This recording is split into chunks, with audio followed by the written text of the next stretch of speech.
It's Nolan. What's going on, beautiful people? It's the kid J Nolan here. Welcome back to another episode of Inside the Industry, your number one source for music, entertainment, commentary, and breakdowns. Hope everyone is doing well out there. I hope you had a good weekend. Now, somebody I know who had a good weekend is Megan Thee Stallion, coming off of the release of Megan Act 2. Not only did she release Megan Act 2, but she also took the Stationhead a couple times this weekend. Unfortunately, I could only salvage one of those sessions on Stationhead. I believe that was when the project dropped, where she talked about a few things. She talked about there being an Act 3 coming. She talked about working with Flo Milli, talking about whether or not she was going to remain independent and just keep her distribution deal with Warner or sign an official label deal with somebody else. Who she's currently listening to, all these types of things. I was able to go salvage that session. So I'm going to play some of the audio from that. I had to clean it out as well because Megan was also playing the Megan Act 2 mixtape in the midst of having the conversation with the fans, with the hotties, even underneath her talking about some of the things that she has going on. She had the music playing, and of course, coming to YouTube, copyright issues. I had to do what I could to try to clean up all of that audio to just kind of focus right on Megan, to get her words herself without the music in the background and try to get it as clean as possible. So it took me a little bit. We also have some notes from, I think she went live on Stationhead last night. Hotties, y'all got to do better, by the way. I hate to challenge y'all, but y'all know there's other artists out there, and we're not going to say no names, but when they get on these station heads, we got folks that's on live, screen recording, uploading them to YouTube, putting them on Twitter. Hey man, y'all be wanting folks like myself to cover what's going on. I missed it. You know what I mean? I miss a lot of stuff. I ain't gonna lie. In the moment when it's happening, because I'm so dedicated to my family and things that we have going on. You know what I mean? So if nobody's like sending it to me or it doesn't come across my timeline, I'm gonna miss it. I just happen to see people talking about updates that came from Megan, like, hey, she was on Stationhead. I'm like, damn, she was on Stationhead again. I know in the first session she said she was going to go on Sunday, but I really didn't think that she was going to have time to do it. But yeah, y'all gotta do better, man. Get them things uploaded so people could tune in outside of the original. I had to go on goddamn Stationhead, download the whole session, clean up the audio, man. Come on, dog. Somebody got to look out for you, boy, out there, man. But anyway, we're going to get into some of what Megan was covering. She talked about the documentary, all these different things that are going on. And then we're going to get to some of the bullet points that were revealed last night that Megan has coming up as well. I want to go ahead and say congratulations to her, by the way, because the Megan album has officially crossed 500,000 units sold in the US. That is, if this is correct, that means that Megan will officially be eligible for gold status. All right. So people saying that her records are not selling, people saying that nobody cares about her music, they're not listening to it. Clearly, she's been consistently going gold off of pretty much all her projects. She has a couple platinums under her belt too, if you actually want to go look that stuff up. So to say that she's not moving any units, nobody's listening to her music, I would have to err on the contrary. All right. But anyway, let's go ahead and pull up the station head conversation that she was having with the fans. I think she was pulling up questions and comments and concerns from Twitter. I'm gonna do my best not to butt in. It's a little over 10 minutes of audio, but on certain key points, I will jump in just to kind of emphasize what she's saying or give further context or my thoughts, just so that we keep this conversational rather than just, an upload. But yeah, let's do it. Sad hot girl, one of my favorite hotties. She says, I know we greedy as fuck, but can I curse on this? Duh. Yes, I can. This is not the real radio. Oh my God. Okay, I know we greedy as fuck, but since we got a second act of the album, could we get a second act of tour too? So the thing is, this is all gonna happen in 3 acts. And I am planning on going on another tour, but I'm really trying to decide on if I want to do another Hot Girl Summer tour or if I want to do like a different theme tour this time. And I feel like it's only another season that'll be smart to do the other tour in. But that's gonna be like shaped around Act 3. But I'm thinking about it. I don't know. And then I'm thinking about like combining Megan Act 1, 2, and 3 all into one tour. But if I did it like that, then I don't think I would do it in the summertime.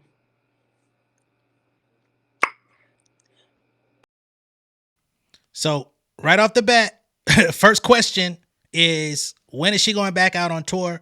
Which I think is definitely a great question because of course she went on tour for the Hot Girl Summer Tour before Megan Act One was even released. So she was basically performing her previous music. Now people want to see her come out and play the current music. So she's saying she's got Act Three on the way. So we already had that in the atmosphere. There's going to be another project. Wow, she finna drop three on y'all ass in the span of a year, right? So, hotties, y'all know y'all got more music to be excited about. Is it gonna be another mixtape? Is it gonna be? We don't know. Is that gonna be the official deluxe? I don't know. I feel like it. I feel like Act Two is already the deluxe because you get the album with it anyway. But then once all that is said and done, there may be a tour. Could be separate tours, right? Because she says it depends on how she wants to do it. Because she could tour Act 1 and 2, which would then mean she has to do Act 3 separately for another tour, or she can put them all together as Act 1, 2, and 3, go out and perform all three projects for the fans. But if that's the case, then she won't do it in the summer. It won't be Hot Girl Summer themed. It'll be another season. And I would presume that's probably going to be fall, with college season coming back around and all that shit, which could also be a good time. So we shall see what is to come next, and when Act 3 actually drops. Is it going to drop this year? Or is it going to be early next year? Is it going to be a spring release? I don't know. Or is she going to try to drop in the summer again? I don't know. But that's going to be very interesting. We're going to keep this thing rolling. I like this one. It says, these are the hotties that did the hottie journal. They said for the newspaper, is there any specific, I'm pretty sure you meant to say specific thing you want us to touch on each week? Baby, listen, there's a lot of outlets and things that like to, I feel like y'all see what these people be doing. Y'all know what the blogs be doing. Y'all know how they pick and choose what they want to say about me. Um, they pick and choose what they want to highlight, and a lot of times it's not the good stuff. And I really just want the hotties to, you know, especially pages like the Hottie Journal, baby, put the good news out there because that's all we care about, the good stuff. They don't want to never let you know when the girl doing good. So this should be a space where if you want to see something good about Megan Thee Stallion, that's not just on Megan Thee Stallion page, and it's factual, this should be what this is. Okay. And I'm gonna answer one more question, and then we're gonna get back to the music. Y'all sure got a lot of questions about the damn tour now. Hold on, I just got off the stage a month ago. This is a good one. What is your favorite song on Megan Act 2? Yep. Thank you. What's your favorite song on Megan Act 2? I feel like I got a lot. First of all, I've been sitting on some of this music for a while. So like this is old to me, but it's new to y'all. Um, I guess my favorite song today would definitely be Best Friend. I was really nervous to hear like what the hotties was gonna say about it because some of y'all be hooping and hollering when I be singing. But I thought it was a really good song. I thought the beat was fire. Um, so yeah.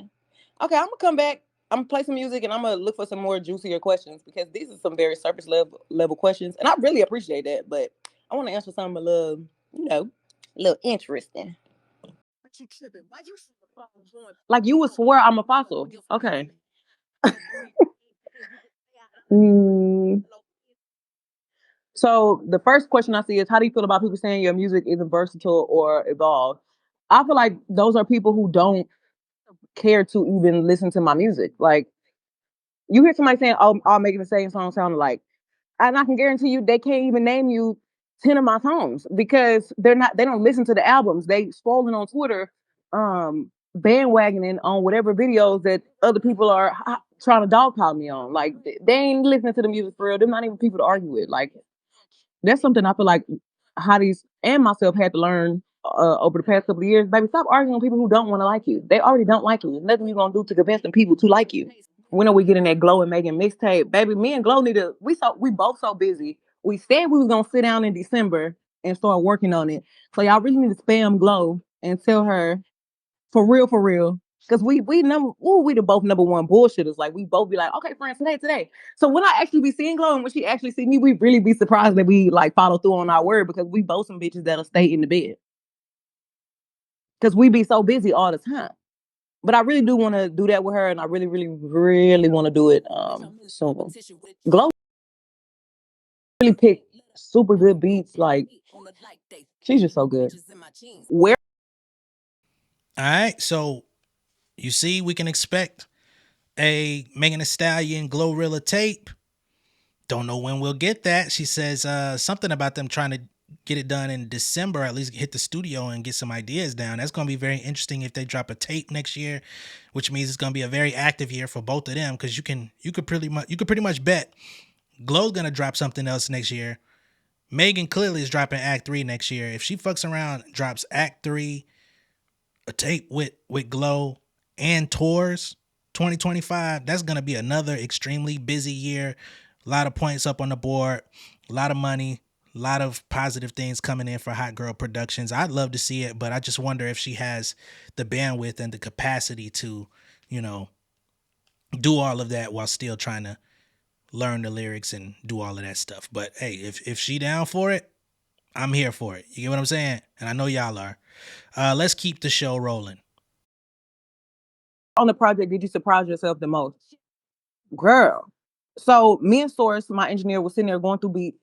And I was like, man, I want some hard shit. Like I need some rough shit. So we called Bankroll and I was like, send me something like that sound like some rock and roll shit. Like send me some shit with some guitars.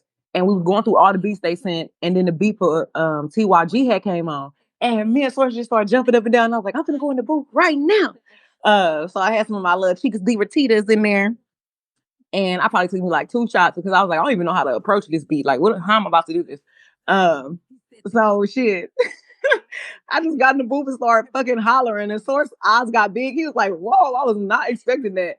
So yeah, I started just saying whatever came to my mind at first.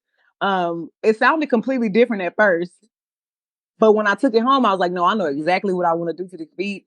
And I know I need Spirit Box to come in here and like really turn this up how it's supposed to be. So I fixed my verses, then I sent it to them. They sent it back. I said, Courtney, yes, exactly. This is the pizzazz that we needed. Somebody said, what does TYG stand for? It stands for Test Your Gangster, bitch. Test Your Gangster. This question says, do you think you will ever officially sign to a label in the future, or do you plan to keep it independent? This is actually a question that I like struggle with for myself because I have been in like such a crazy situation with a label for so long. I just got such a bad taste in my mouth about it. Um, like being I just another thing I think a lot of my hotties don't understand, but I hope y'all grow to understand it. Like being independent now means that I am the artist and I am my own boss. So like whatever you see happening, like it's nothing that a label could do. Like, people it's signed to labels. Like they label help them, they label do everything for them, they marketing, they blah blah, like just whatever your label supposed to do for you. That's now me. Like that is me and my management. Um Shout out to motherfucking Rock Nation. But yeah, that's me and my management. So like I'm wearing two hats, bitch. I'm the boss and the motherfucking artist. And I feel like I've always been a boss, but I definitely am in the boss seat now. So bitch, just hold on, back up off me for like a few seconds. Let me understand what the hell going on. Um, but right now, I just want to be independent because I do want to continue to like, learn how to be this boss. And then, I think I will sign to a label because I see the difference in between being independent and like how a label could really, like your label supposed to set you up to win, basically. So like, I like that part about being on a label. I like that idea. But right now, let's see how far I can take it. Yeah, no, I had to jump in here. Megan, I know you may not watch my videos. Some of y'all need to start sending up my shit, maybe. But Megan, stay independent. Don't do it. I understand. It's easier. It's easier on the label side. Absolutely. When you could just be an artist and you can just do what the fuck you turn in and they go run with it and put their little machine behind it, so they say, that's great. You don't gotta, you know what I mean? All you gotta do is have your management team put the pressure on them and make sure that everything's going according to the plan. I understand that ease of access and that allows you more hours in a day to focus on being a great artist. It gives you more hours in a day to focus on, doing the photo shoots, doing the rehearsals, doing the tours and stuff like that, where other artists in the industry get to do that, and you have to do like the clerical shit. You got to turn in your stuff. You got to be responsible for everything that's coming in and out. Otherwise, if you drop the ball, your whole situation comes falling down. I understand that that's pressure, especially at the level that you're at, where you're still a mainstream act. You're still an act that has the same amount of publicity, if not more, than others, your peers. You know what I'm saying? So you still have like major presence, even though you're not officially signed to a standard artist deal. But if Rock Nation can handle the management side of it and keep everything checks and balances wise together, and you just hire your own staff, or you get an assistant you can trust that can like keep things in check, and you can still run it, that's way more money for you. Not to say that money is an issue for you. I doubt it, but that's way more money for you down the line. Also, that allows you to keep releasing music at your pace, follow your own algorithm with your fans. That keeps a label away from having input about what it is that you're creating, for them to say, oh, this album sounds good, but I feel it's missing this, that, and this, or this, that, and this, or you should get in with these producers over here that you ain't never heard of, you ain't never met, you may not even like they shit, but then they start trying to leverage that against you. Like, hey, if you don't work with these people or work on none of these songs, we're not going to put this out. Like, those are the pressures that you don't want. And I'm not saying that that's guaranteed, but for a lot of artists in the industry, that does happen. Please, if you can avoid anything, don't take your ass over to Atlantic. That's one thing I will say. Now, I'm sure with Warner being at the helm of the distribution situation, which means that they're also probably getting reports on your statistics, how everything's coming in. They're seeing what type of revenue you're bringing in. They're seeing how you're running your ship as far as like your touring business. You're about to go back out on tour, so there's another artist out there that keeps talking about touring numbers and asses in seats, and your ability to tour is a bigger deal than people looking at screens. Well, it seems like Megan also has been invited to go back out on the road. So there's that. But I'm sure Warner is keeping tabs and seeing how you're outperforming other artists on their label, and you're doing it yourself. So of course, they're probably going to come to the table and offer you a massive amount of money. They may offer you 5, 10, 15 mil to do like a 3-4 album contract or some shit like that. Like, I'm sure that's very enticing. You already know what you could do with 15, 20 mil to go do that. But if you keep doing what the fuck you're doing, and you stretch this out over the next 3 years or so, you keep dropping consistent projects, keep feeding your fans, keep bringing content, keep bringing ways to monetize the merch, the fucking the bundle packs with the albums and the CDs and all of this type of shit. Yes, you are paying production costs, but I'm sure you're bringing in good profits here, because the company that you're partner with distribution wise, they've already got partnerships in place for you to easily get them fucking CDs done at a low premium. We already know the game on that. There's no way you're paying $10 per CD and selling them for 10.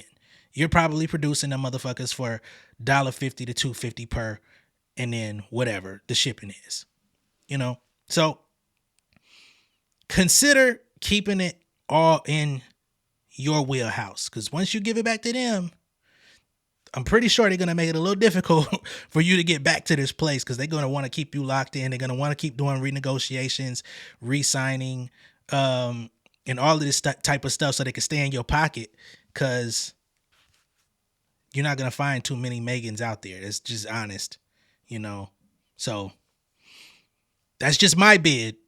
I would love to see you continue to do this independently, do it your way. And ultimately, if they're offering you 15 to 20, and that's just a ballpark out of my own estimation, who knows what that real number looks like, you're going to make that. You're going to make it. So keep doing your shit. And if anything, you might be better suited to partner with a tech agency that can help alleviate some of your tasks, make shit easier on your behalf, and only pay them, you know, based on the workload that they help you with, rather than bringing a label into the fold. Because again, it's going to be harder to get away from the label than it is to cut ties with a tech agency where you could just say, hey, this ain't working, guys. Fuck y'all. You know what I'm saying? It's easier to get out of those contracts than labels, but whatever. I'm sure Rock Nation and y'all know what y'all doing, but just my bid. Okay? But maybe I will. What they say about the Hollywood episodes. Oh, I'm about to review them. That's my bad. I thought because I be needing to make sure I ain't saying nothing crazy or Kellen ain't saying nothing crazy or I'm looking crazy or something. Because a lot of these episodes was like just chaotic as hell. So I got to look at them one more time, make sure they ready to go. And yeah, then we're going to put them things up. Because I'm sitting on like 6 of them. So I'm thinking I'm going to just drop 3 one week and then 3 the next week. Let's see what we got. What was your favorite memory about recording Act 2? Um, I don't know. Like, I really lost myself in the studio. Like, even though I was working, like, Source just texted me. He was like, Megan, when do you have time to do any of these things that you're doing? Like, when I literally see you 90% of life. Like, me and Source have been in this studio for I don't know how long. I wasn't doing nothing else when I was recording this. But yeah, I guess just knowing how dedicated I was and like all the points that I had to prove, and just knowing how hard I had to go, it felt like, okay, you know what? Let me get in here and burn this motherfucking pen and paper up so y'all can stop playing with me. Real quick, I gotta say this. Big shout out to Source, man. I previewed a song for y'all called Poppin' a few weeks ago. A lot of y'all was like, hey, what's that? Big shout out to Source. He actually engineered that record. So that's really dope. I hope, there's no bias here just because me and Megan work with the same engineer at times. As y'all can see, I didn't give her no perfect grade. There's songs on the album I wasn't crazy about. Like, I just want y'all to understand. Because as much as I got hotties tuned in, we got people of other interests watching as well. I am not no fucking Megan Thee Stallion bot. I am not no Rock Nation you know, payoff. None of that shit. I critique everybody equally. I don't give a fuck. You know what I'm saying? But Source is a good dude, so shout out to Source. All right? I'm gonna let this thing keep rolling. I see somebody told me to talk about the documentary. Y'all, I was so nervous for y'all to watch this documentary. I don't know what to do with myself. I was giving Naka a hard time the whole time trying to record the documentary. I always be like, no, y'all get out. They'll be trying to record me, and I'll be like, no, I don't feel like it today. I did not want to do it. But I said, you know what, fuck that. Come on. Come on. Sometimes Naka had to come in the room with her damn cell phone. Because I would not be having it. Let me not say that. Because I don't want to spoil anything. But y'all, this I don't know. Like I love for the hotties to be happy, but I feel like it's gonna make some of y'all sad. Like I think everything in the end, obviously I'm okay. But I don't even like for y'all to know when I'm feeling that low. But I feel like I just wanted some of y'all to know, like I am a human being, and I don't like to be treated like a thing instead of a person. I feel like a lot of people at that time in my life was talking to me like I wasn't Megan Pete. Like I'm gonna keep saying I'm nervous for y'all to see it, but I really want y'all to just see, why I was doing a lot of things I was doing. Um, See my perspective of all the crazy shit that was like coming out in the world and seeing my reaction to it in real time and like what was actually going on behind the scenes. I think it's something really good for y'all to watch. If y'all not going out on Halloween, like if y'all want to have a hottie watching party in the house for my hotties that's not gonna be in Chicago with me, and even after do whatever you do on Halloween, you come back in the house and you watch it. But I highly recommend 10 out of 10. It's a good watch. I didn't even want to watch it myself for the longest. But I feel like the documentary definitely just gave me a lot of closure. Any more artists that you still want to work with? Um, I really want to work with Billy and Phineas. Like that is my goals. Like I really want that on Act 3. Like I gotta get in there with them. Somebody said, "Who are you listening to besides yourself?" I mean, and besides Beyonce, obviously. Everybody y'all know I love me some Young Dolph. Y'all know me, I love me some Glock. Y'all know I love John Kennedy. 3 6 Mafia is always in a rotation. Uh, as far as like girls, Flo Millie is in the rotation. Um, PH Mona Leo beat want to make me want to kick one of these niggas' heads off.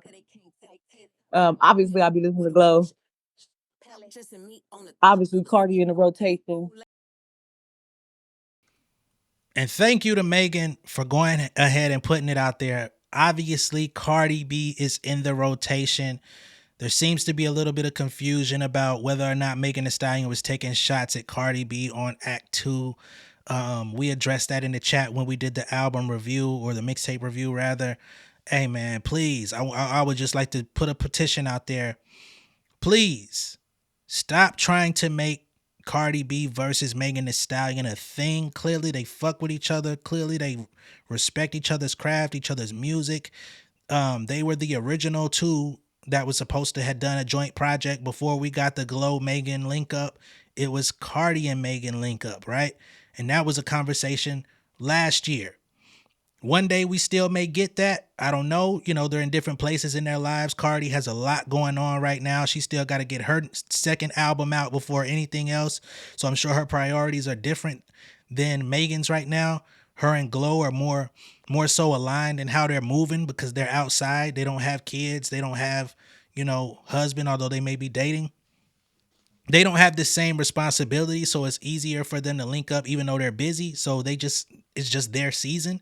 But stop trying to spark up a beef between Megan and Cardi. It's not there. Let's stop trying to make that happen. And if one day it does happen where that's what it is, then we can address that for what it is, but that is not a real thing. So let's not act like it is. And I don't even want to put that in the atmosphere of like, if there is a day. I'm advocating for peace between them because that's what it has been. And I don't want them to have to come out here and try to, impress no fan bases just for minority parts of the fan bases that want to see that happen. I don't know why, but let's leave that alone. You know what I'm saying? If there's nothing real, there's no real drama there. There's no beef. There's no, you know what I'm saying? They're not around each other enough to have no issues. They don't have probably enough people in common to have issues. So let's just let that narrative die. Okay? Now, let's get into some of the other updates that have come out after that particular listening session for the Megan Act 2. We already know Act 3 is in progress. I did see something about a Something for the Hotties Part 2 being released. I did not know anything about that. It seems that that's something separate from Act 2, so we may get another collection of music from Megan. So that's like 3 projects for probably within the next year. You got Act 3, you got Megan and Glow, and it's Something for the Hotties Part 2. God damn. There's a Netflix deal there for a show. I don't know if that's a show that she's going to be starring in or if this going to be like a scripted piece that she's putting together with a team. There's talks of an anime in progress. It's talking about new music videos. They're saying that there's going to be a TYG music video, also a Rocksteady music video with her and Flo Milli. I think that's gonna do well. Personally, I like Rocksteady. They did their thing, and I think it's good, for Megan and Flo to come out and do their thing and do the video, and that's gonna be really good. But I hope she still does like motion. I hope she does even more than motion. I hope she does bourbon. Right Now would be a good one. Shit, man. Number One Rule gonna be tough. Like, I don't know what her ultimate plan is. I know she says that she loves doing visuals and all that stuff, so you're gonna get them either way. But y'all know TYG is not my favorite, so I think that's gonna be a interesting video. It's something that you can, they're gonna push creatively. It'll probably be very different than her other visuals, which will give her a different dynamic. So I think that's cool for those that love that song. It's not mine that I fuck with, but I will take Rocksteady. I would love a bourbon music video, Number One Rule, or Right Now. Or or emotion. You know what I'm saying? But that's just me. Let me know what y'all think of all this down below in the comments. Be sure to like and share this video. If this is your first time seeing me on YouTube, go ahead and subscribe to the channel, become an insider. I will catch y'all on the next one. Much love and respect. I'm coming back with a Tyler the Creator Chromacopia review. So if you fuck with Tyler, you fuck with the new album, tap in. We're going to talk all about it very shortly. All right? Peace. King of my city and cul-de-sac. Coming out swinging like soldier rag. Leading my people like quarterback. Boy, I study this shit, I'm an almanac. Had to get up and grind. Knowledge is booming, I'm here to apply. Came with the chip and the dip, it just single the mind. We finna do more than survive. I need my check. Spinning the block for the Gouda. We hitting the jeweler to flood out the net. We don't do beef for computers, I'm straight out the sewer. We come when you rest. Niggas be looking perplexed, so keeping my foot on their neck. No map, I trust my gut for the quest. With drama, I'm fully abreast. I was ready for years and they doubted me. All of a sudden they tell me they proud of me. I been dropping these haters like calories. Cross I'm out, I came back with some boundaries. Stand for my honor, but too raw, no corner. Packing the stick with a drummer. Wanna catch my bad, won't fumble. I done came too far to be humble.